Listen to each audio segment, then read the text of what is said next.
Shriram time न्यूजमध्ये मी कैलास सोनवणे आपले हार्दिक स्वागत करतो। सुरुवातीला पाहूया 24 तासातील ताज्या घडामोडी। नाशिक जिल्ह्यातील त्र्यंबकेश्वर येथे पत्रकारांवर झालेल्या हल्ल्यासंदर्भात कठोर कारवाई करण्याची धुळे जिल्हा मराठी पत्रकार संघाची मागणी। लळीण शिवारात शेतात वीज कोसळून गायच्या वासराचा जागीच मृत्यू। सुभाषचंद्र बोस यांचा पूर्णाकृती पुतळा हाय त्याच जागी स्थापित करून सुभाष पुतळा चौक ते रेल्वे स्टेशन पर्यंतच्या रस्त्याचे नेताजी सुभाषचंद्र बोस असे नामकरण करण्याची मागणी। धोबी व नाभिक समाजाला अनुसूचित जाती प्रवर्गात समाविष्ट करण्याची मागणी। लालचंद नगर येथे दुर्गादेवीची शहरातून वाजत गाजत मिरवणूक काढून विधिवत पूजन करून करण्यात आली स्थापना। शहराच्या परिसरात सोमवारी मध्यरात्रीच्या सुमारास झालेल्या मुसळधार पावसामुळे शेतकऱ्यांच्या पिकांचे नुकसान भरपाईची मागणी। आणि मोराणे जिल्हा परिषद शाळेतून LED TV चोरणाऱ्या 2 चोरट्यांना स्थानिक गुन्हे अन्वेषण शाखेच्या पथकाने मुद्देमालासह केले जेरबंद। आता बातमीपत्र विस्ताराने। नाशिक जिल्ह्यातील त्र्यंबकेश्वर येथे पत्रकारांवर झालेल्या हल्ल्यासंदर्भात कठोर कारवाई करावी या मागणीसाठी अखिल भारतीय मराठी पत्रकार परिषदेशी संलग्न धुळे जिल्हा मराठी पत्रकार संघातर्फे जिल्हाधिकारी कार्यालयासमोर निदर्शने करून निवेदन देण्यात आले। नाशिक जिल्ह्यातील त्र्यंबकेश्वर येथे पत्रकारांवर झालेल्या हल्ल्यासंदर्भात कठोर कारवाई करावी या मागणीसाठी अखिल भारतीय मराठी पत्रकार परिषदेशी संलग्न धुळे जिल्हा मराठी पत्रकार संघातर्फे जिल्हाधिकारी कार्यालयासमोर निदर्शने करून निवेदन देण्यात आले आहे। निवेदनात म्हटले आहे की नाशिक जिल्ह्यातील त्र्यंबकेश्वर येथे आगामी काळात महाकुंभ मेळ्याचे आयोजन करण्यात येणार आहे। या निमित्ताने घेण्यात आलेल्या बैठकीचे वृत्त संकलन करण्यासाठी विभागीय वाहिन्यांमध्ये काम करणारे पत्रकार योगेश खरे, अभिजित सोनवणे, किरण ताजने हे गेले होते। या पत्रकारांची कार त्र्यंबकेश्वर येथे अडवण्यात आली। त्यांच्याकडून पार्किंगच्या नावाखाली पैसे मागण्यात आले। या पत्रकारांनी आपण वृत्त संकलनासाठी जात असल्याने सहकार्य करण्याची विनंती केली, मात्र पैशांची मागणी करणाऱ्या गुंड प्रवृत्तीच्या तरुणांनी या पत्रकारांवर जीव घेणा हल्ला चढवला। यात 3 पत्रकार गंभीर जखमी झाले असून ते सध्या रुग्णालयात उपचार घेत आहेत। या प्रकरणात गुन्हा दाखल करण्यात आला असून आरोपींची ओळख देखील पटलेली आहे। मात्र शासनाने या निमित्ताने आणखी कायदेशीर प्रक्रिया राबवण्याची आवश्यकता आहे।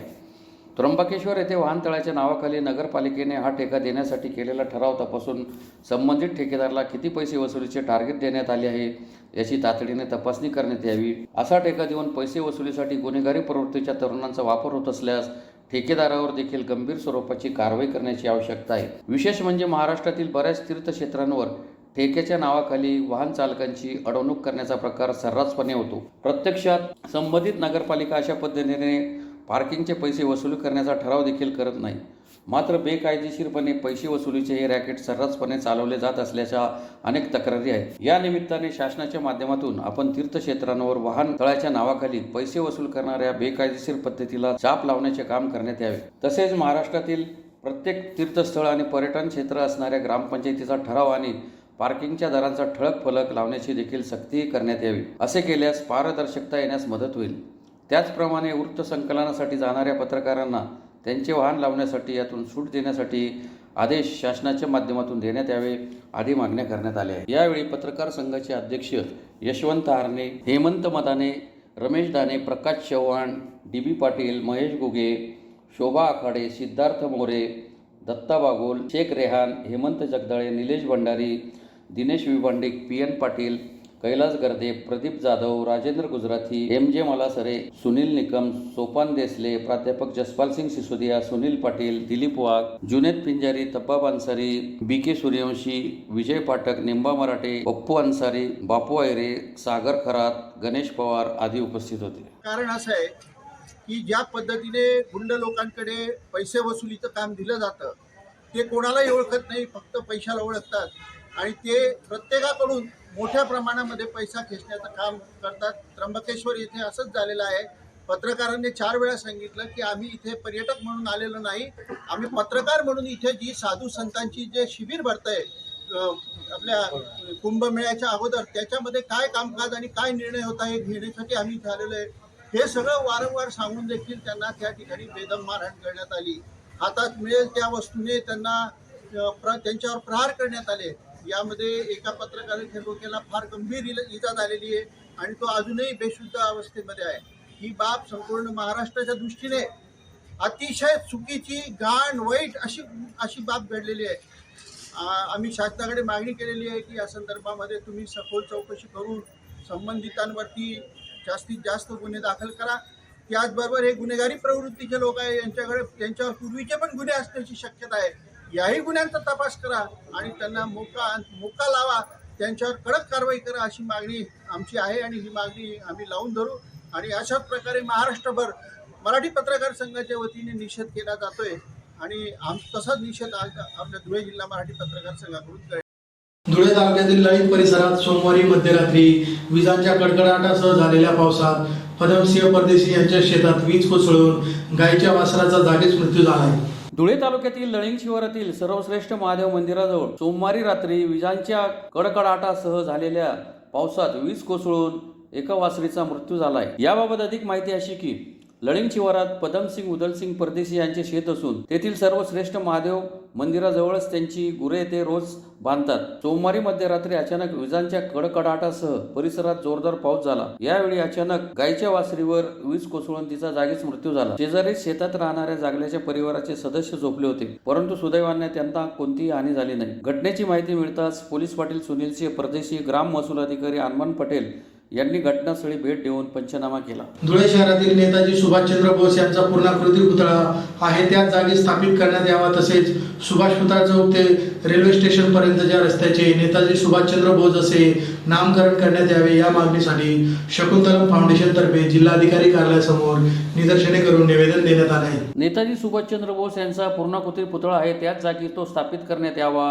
आणि सुभाष पुतळा चौक ते रेल्वे स्टेशन पर्यंतच्या रस्त्याला नेताजी सुभाषचंद्र बोस मार्ग असे नामकरण करण्यात यावे या मागणीसाठी शकुंतलम फाउंडेशन तर्फे जिल्हाधिकारी कार्यालयासमोर निदर्शने करून निवेदन देण्यात आले आहे. निवेदनात म्हटले आहे की धुळे शहरात सुभाष चौक येथे नेताजी सुभाषचंद्र बोस यांचा अर्धाकृती पुतळा आहे. अनेक वर्षापासून स्थापित करण्यात आलेल्या या स्मारकाचे गेल्या अनेक वर्षांपासून नूतनीकरण झालेले नाही. पंतप्रधान नरेंद्र मोदी यांनी दिल्लीच्या इंडिया गेट समोर नेताजींचा पुतळा स्थापित करून नेताजी सुभाषचंद्र बोस यांचा यथोचित सन्मान केला आहे. त्याचप्रमाणे धुळे शहरातला नेताजींचा अर्ध पुतळ्याऐवजी त्याच ठिकाणी नेताजींचा पूर्णाकृती पुतळा स्थापित करावा. नेताजी सुभाषचंद्र बोस यांचा पूर्णाकृती पुतळा स्थापित करण्याचे काम आपल्या कार्यकाळात झाल्यास निश्चितच ते धुळे शहराच्या वैभवात भर टाकणारे ठरणार आहे. सध्याच्या 80 फुटी रोडला सुभाष चौक ते रेल्वे स्टेशन पर्यंतच्या मार्गाचे नेताजी सुभाषचंद्र बोस मार्ग असे नामकरण करण्यात यावे आदी मागण्या करण्यात आल्या आहेत. यावेळी doctor Sachin Chingre, Dilip Pawar, advocate Amit Dusane, advocate Asha Dongre,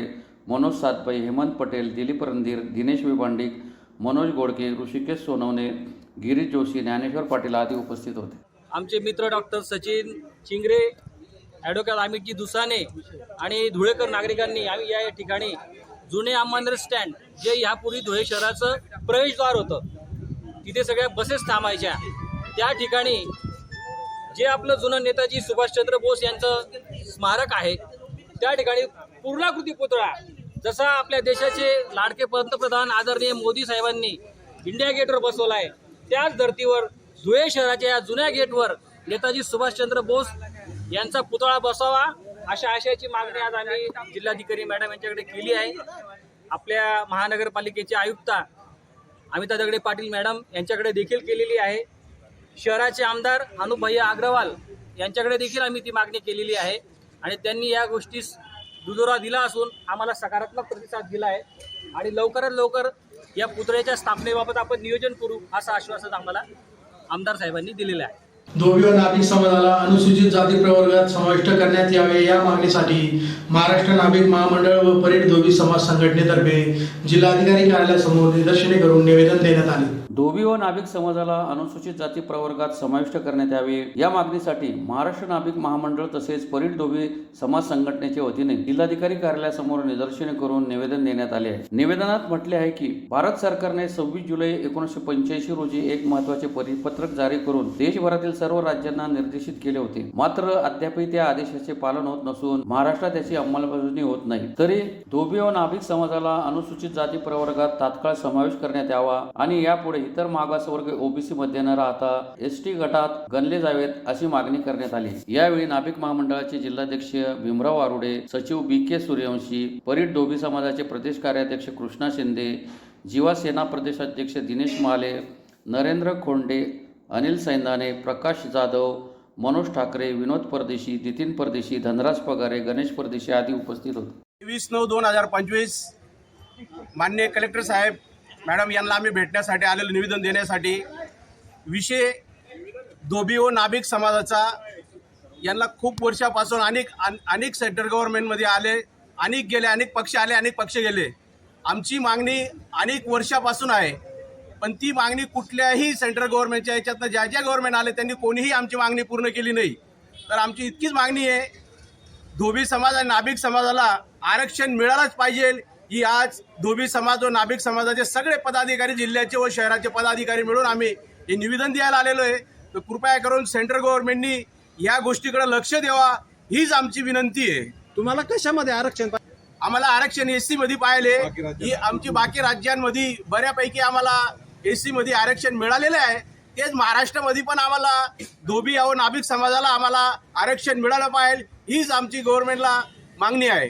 काय नाव आहे तुमचं? 85 शिंदखेडा शहरातील लालचंद नगर येथे दुर्गादेवीची शहरातून वाजत गाजत मिरवणूक काढून सोमवारी सायंकाळी विधिवत पूजन करून स्थापना करण्यात आली. शिंदखेडा शहरातील लालचंद नगरात दुर्गादेवीची शहरातून वाजत गाजत मिरवणूक काढून सोमवारी विधिवत पूजन करून स्थापना करण्यात आली. शिंदखेडा शहरातील लालचंद नगरात नवरात्राच्या घटस्थापनेच्या दिवशी संध्याकाळी दुर्गादेवीची स्थापना करण्यात येते. ही परंपरा गेल्या 25 वर्षापासून सुरू आहे. सुरुवातीला शहरातून डीजेच्या तालावर वाजत गाजत दुर्गादेवीची मिरवणूक काढण्यात आली. त्यानंतर विधिवत पूजन करून दुर्गा मातेची स्थापना करण्यात आली. सदर विधिवत पूजा लालचंद नगरातील रहिवासी विजय पाटील व रंजना पाटील यांच्या हस्ते संपन्न झाले. मंडळातर्फे आकर्षक विद्युत रोषणाई करण्यात आलेली होती. देवीच्या स्थापनेनंतर महाआरती करण्यात आली. त्यानंतर रात्री सर्व महिलांनी गरब्याचा आनंद लुटला. माजी नगराध्यक्ष रजनी वानखेडे, अनिल वानखेडे, आरेश भांबरे, अलका ठाकूर यांच्या विशेष मार्गदर्शनाखाली सदर उत्सव साजरा करण्यात येत आहे. यावेळी लालचंद नगर तसेच परिसरातील महिला भगिनी व भाविक मोठ्या संख्येने उपस्थित होते. आपल्या लालचंद नगर येथे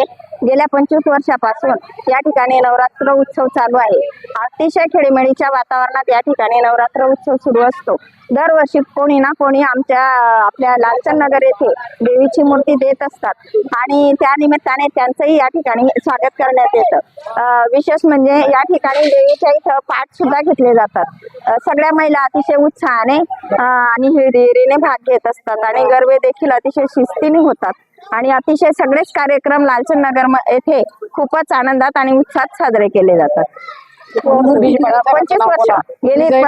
वर्षापासून या ठिकाणी साजरा केला जातो. धुळे शहरासह परिसरात सोमवारी मध्यरात्रीच्या सुमारास झालेल्या मुसळधार पावसामुळे शेतकऱ्यांच्या मका, कपाशी, सोयाबीन, बाजरी, दादर आदी पिकांचे मोठे नुकसान झाले असून त्वरित नुकसानीचे पंचनामे करून शासनाने नुकसान भरपाई देण्याची मागणी शेतकऱ्यांनी केली आहे. धुळे शहरासह परिसरात सोमवारी मध्यरात्रीच्या सुमारास झालेल्या मुसळधार पावसामुळे शेतकऱ्यांच्या मका, कपाशी, सोयाबीन, बाजरी, दादर आदी पिकांचे मोठे नुकसान झाले असून त्वरित नुकसानीचे पंचनामे करून शासनाने नुकसान भरपाई देण्याची मागणी शेतकऱ्यांनी केली आहे. धुळे शहरासह परिसरात सोमवारी मध्यरात्रीच्या सुमारास अचानक मुसळधार पावसाने जोरदार हजेरी लावली. या पावसामुळे पिकांचे मोठे नुकसान झाले असून मका, कपाशी, सोयाबीन, बाजरी, दादर आदी पिकांना अचानक झालेल्या पावसामुळे फटका बसला असून पिके जमीनदोस्त झाले. पावसामुळे झालेल्या नुकसानीचा फटका शेतकऱ्यांना मोठ्या प्रमाणावर बसला असून तोंडाशी आलेला घास हिरावला गेल्याने शेतकरी चिंतातूर झाला आहे. सदर नुकसानीचे पंचनामे करून शासनाने नुकसान भरपाई देण्याची मागणी शेतकऱ्यांनी केली आहे. मात्र या नुकसानीचे पंचनामे करण्यास प्रशासनाचा एकही अधिकारी शेतकऱ्यांच्या बांधावर पोहोचलेला नाही, अशी संतप्त प्रतिक्रिया शेतकऱ्यांनी व्यक्त केली आहे. दादर पेरलेली होती. साधारण आमचं 15 बिघेच्या आसपास दादर आहे. संपूर्ण हे शेत पण माझं आहे, समोरचं शेत पण माझं आहे, पुढं एक शेत आहे आणि साधारण आता बिघ्याला आमचं 20,000 रुपयाचा ॲव्हरेज जर केला तर 3 लाख असं झालेलं नुकसान आहे. याच्यातनं खर्च साधारण आम्हाला 1.5-2 लाख रुपयाच्या पुढं जातो. त्या खर्चातनं वजा जाऊन सनी आम्हाला नफा म्हणून 4 ते 5,000 रुपये बिघ्याचे मागं मिळतात.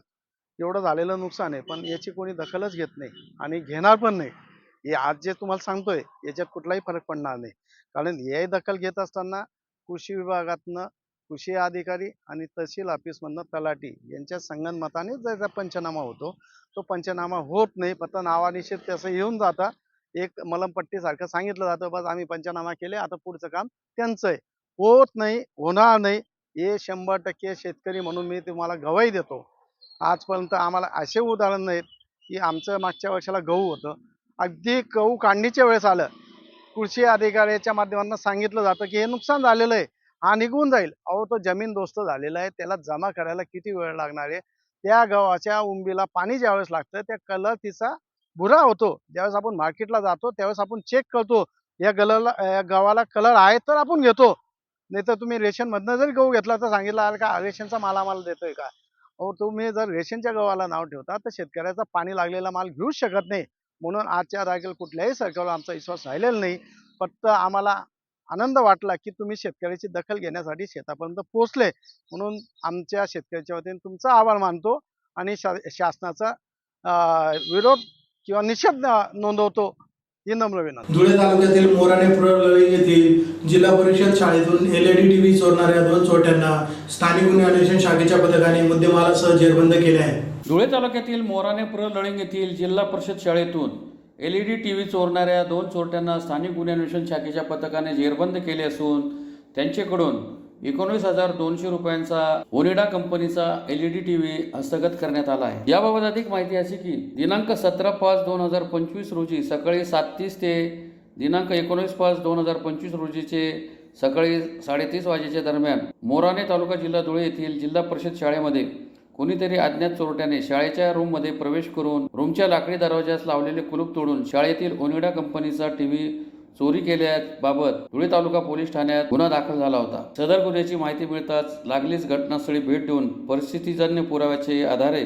तसेच स्थानिक गुन्हे अन्वेषण शाखेचे पोलीस निरीक्षक श्रीराम पवार यांना प्राप्त गोपनीय माहितीच्या आधारे मोराणे गावातील राहणारे योगेश राजेंद्र माळे वय 32 व पियुष नामदेव पारधी वय 19 अशांना ताब्यात घेऊन सखोल विचारपूस केली असता त्यांनी सदर गुन्ह्याची कबुली देऊन चोरी केलेला 19,200 रुपये किमतीचा ओनिडा कंपनीचा LED TV काढून दिला. सदरची कारवाई पोलीस अधीक्षक श्रीकांत देवरे, अप्पर पोलीस अधीक्षक अजय देवरे यांच्या मार्गदर्शनाखाली पोलीस निरीक्षक श्रीराम पवार, पोलीस उपनिरीक्षक अमित माळी, पोलीस अंमलदार हेमंत बोरसे, मच्छिंद्र पाटील, योगेश चव्हाण, प्रल्हाद वाघ, हर्षल चौधरी आदींनी केली. 17 मे 2025 या दिवशी धुळे तालुका पोलीस स्टेशन हद्दीतील मोराणे या गावातील जिल्हा परिषद शाळेमधील TV चोरीस गेला होता. त्या अनुषंगाने घरफोडीचा गुन्हा दाखल होता. स्थानिक गुन्हे शाखेच्या अधिकारी अंमलदार यांना गोपनीय माहिती मिळाली की या TV चोर यातील योगेश राजेंद्र माळे वय वर्ष 32 व पियुष नामदेव पारधी राहणार मोराणे यांनी सदरचा TV चोरलेला आहे. सदर दोन्ही इसमांना ताब्यात घेऊन सखोल विचारपूस केली असता त्यांनी सदर गुन्ह्याची कबुली दिलेली आहे व सदरचा TV गेलेला मुद्देमाल हा हस्तगत करण्यात आलेला आहे. सदर गुन्ह्यातील आरोपींना ताब्यात घेऊन त्यांच्यावर पुढील कारवाई करण्यात येत आहे. सदर आरोपी हे धुळे तालुका पोलीस स्टेशनच्या ताब्यात देण्यात आलेले आहे. पुन्हा एक नजर ठळक घडामोडींवर. नाशिक जिल्ह्यातील त्र्यंबकेश्वर येथे पत्रकारांवर झालेल्या हल्ल्यासंदर्भात कठोर कारवाई करण्याची धुळे जिल्हा मराठी पत्रकार संघाची मागणी. लळिंग शिवारात शेतात वीज कोसळून गायच्या वासराचा जागीच मृत्यू. सुभाषचंद्र बोस यांचा पूर्णाकृती पुतळा आहे त्याच जागी स्थापित करून सुभाष पुतळा चौक ते रेल्वे स्टेशन पर्यंतच्या रस्त्याचे नेताजी सुभाषचंद्र बोस असे नामकरण करण्याची मागणी. धोबी व नाभिक समाजाला अनुसूचित जाती प्रवर्गात समाविष्ट करण्याची मागणी. लालचंद नगर येथे दुर्गादेवीची शहरातून वाजत गाजत मिरवणूक काढून विधिवत पूजन करून करण्यात आली स्थापना. शहराच्या परिसरात सोमवारी मध्यरात्रीच्या सुमारास झालेल्या मुसळधार पावसामुळे शेतकऱ्यांच्या पिकांचे नुकसान भरपाईची मागणी. आणि मोराणे जिल्हा परिषद शाळेतून LED TV चोरणाऱ्या 2 चोरट्यांना स्थानिक गुन्हे अन्वेषण शाखेच्या पथकाने मुद्देमालासह केले जेरबंद. याचबरोबर श्रीराम टाइम न्यूजच्या बातमीपत्र संपले. दिवसभरातील ताज्या घडामोडींसाठी पाहत राहा श्रीराम टाइम न्यूज. भेटूया पुढील प्रसारणात. तोपर्यंत नमस्कार.